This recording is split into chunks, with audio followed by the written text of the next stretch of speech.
dapat lihat dalam gambar ini, kesemua negara di Eropah dan Amerika mengharamkan amalan poligami ini dan ianya adalah satu kesalahan di sisi undang-undang.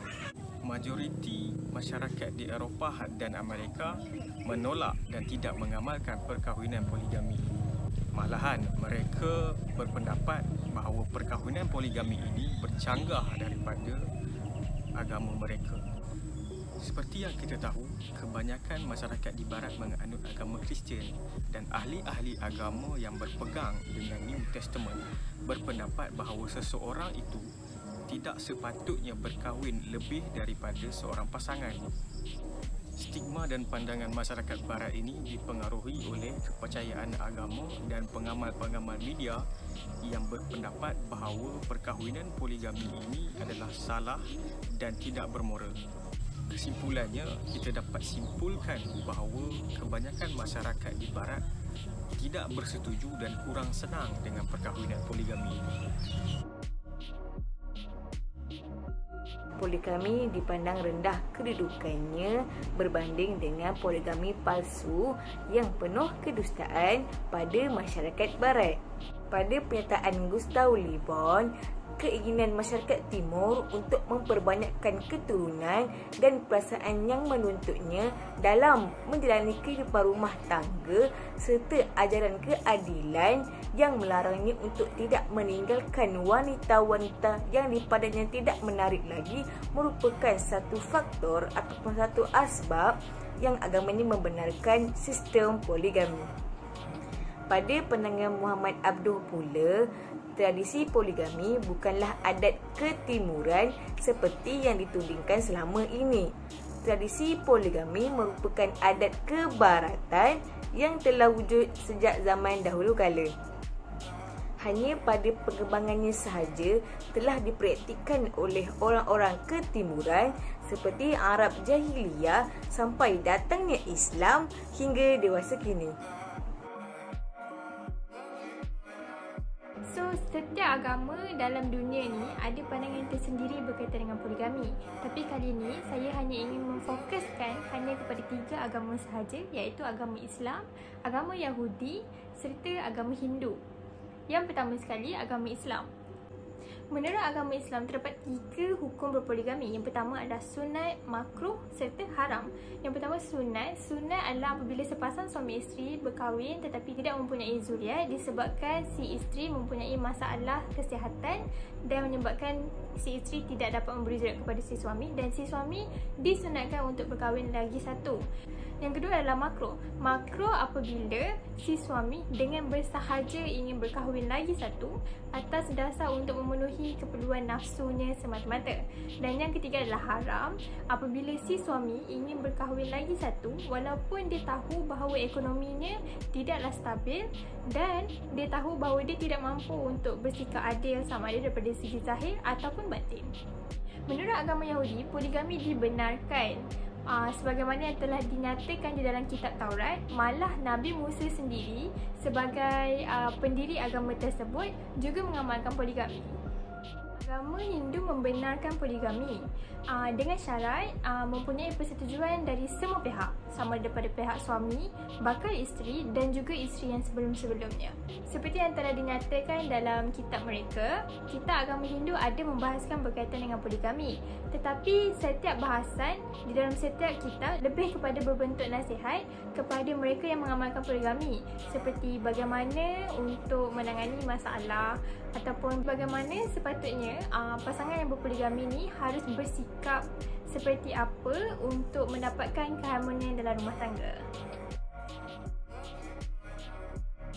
Seperti yang kita tahu, masyarakat Arab Jahiliyah ni ialah nama pun Jahiliyah. So, perangai diorang pun teruk. Cerita pasal poligami zaman Arab Jahiliyah ni taklah begitu spesifik, lebih kepada jenis-jenis perkahwinan. Di antara perkahwinan yang wujud waktu zaman Arab Jahiliyah ni ialah perkahwinan ibtidak. Pada pandangan saya, apa yang saya faham, perkahwinan ibtidak ni perkahwinan di antara lelaki dengan perempuan. Apabila diorang dah sah menikah, dah kahwin, si suami ni suruh isteri dia ni pergi berzina dengan golongan bangsawan sebab nak dapatkan zuriat yang pandai daripada golongan bangsawan tersebut. Okey, yang kedua ialah perkahwinan al-maq. Apa yang saya faham dengan perkahwinan ini, Pada zaman dahulu, orang-orang Arab ni dia kahwin ramai. Lebih daripada 5, lebih daripada 6. Bapa dia ni kahwin ramai. So dia memberikan isteri-isteri dia yang lain dekat anak dia sendiri. Kiranya anak dia ni akan kahwin dengan ibu-ibu tiri dia yang lain sebagai tanda mewarisi harta pada ketika itu. Okey, baik. Perkahwinan yang ketiga ialah ar-rasum. Perkahwinan ini ibaratnya macam poliandri lah. Maksudnya perempuan kahwin lebih daripada seorang lelaki. Perkara ini pun berlaku pada masa sekarang, tapi tak banyak lah. Waktu zaman Arab Jahiliah ni familiar lah. Bila si perempuan ni dia dah bersetubuh dengan ramai lelaki, sampai satu masa bila dia dah nak bersalin, dia akan jumpa balik dengan orang-orang yang dia dah bersetubuh untuk lantik seorang ayah menjaga anak tersebut. Perkahwinan yang terakhir ialah perkahwinan khodan. Perkahwinan ni nampak macam baik, tapi tak baik pun sebenarnya. Sebab perkahwinan ni tak ada wali, tak ada akad. So bila dah tak ada wali, dah sah tak sah, betul tak? Selagi mana perkahwinan ni diorang buat tak kantoi antara diorang dengan diorang je, so selagi tu benda tu dikira sebagai sah lah. Kita pada zaman sekarang, khususnya di negara kita ini, selalu memandang serong terhadap orang yang berpoligami. Mereka menyalahkan orang yang berpoligami ini ke atas kadar punca perceraian yang tinggi di negara kita. Walhal orang yang bermonogami juga bercerai. Mereka mengatakan bahawa masalah-masalah rumah tangga, punca-punca keretakan rumah tangga, semuanya berpunca daripada orang yang berpoligami. Tetapi orang yang bermonogami juga mengalami masalah yang sama. Tetapi kenapa mereka tidak dikritik sebagaimana orang yang berpoligami ini dikritik? Itulah menjadi sebab sekarang ini masyarakat menyalahartikan apa itu sebenarnya poligami. Poligami bermaksud seseorang yang bernikah lebih daripada seorang pada satu tempoh masa. Maksudnya kalau orang itu dia berkahwin, lalu dia bercerai, lalu dia berkahwin lagi satu, lalu dia bercerai, lalu dia berkahwin lagi satu, dia bukan orang yang berpoligami, dia orang yang monogami kerana dia hanya mempunyai seorang isteri pada satu tempoh masa. Itu adalah monogami. Orang yang berpoligami adalah orang yang mempunyai isteri lebih daripada satu pada satu tempoh masa. Jadi sepatutnya masyarakat pada zaman sekarang tidaklah terlalu cepat menghukum dan mengkritik orang yang berpoligami, kerana kadar perceraian juga berlaku pada golongan monogami. Ini kerana mengikut statistik, orang yang kadar perceraian itu 3 hingga ke 5 perceraian berlaku dalam tempoh masa 1 jam. Ini bermaksud perceraian itu bukanlah daripada soal monogami ataupun poligami. Ianya adalah sikap lelaki ataupun sikap cara lelaki itu menguruskan rumah tangganya. Ianya bukanlah daripada segi berkahwin lebih ke ataupun berkahwin satu saja ke.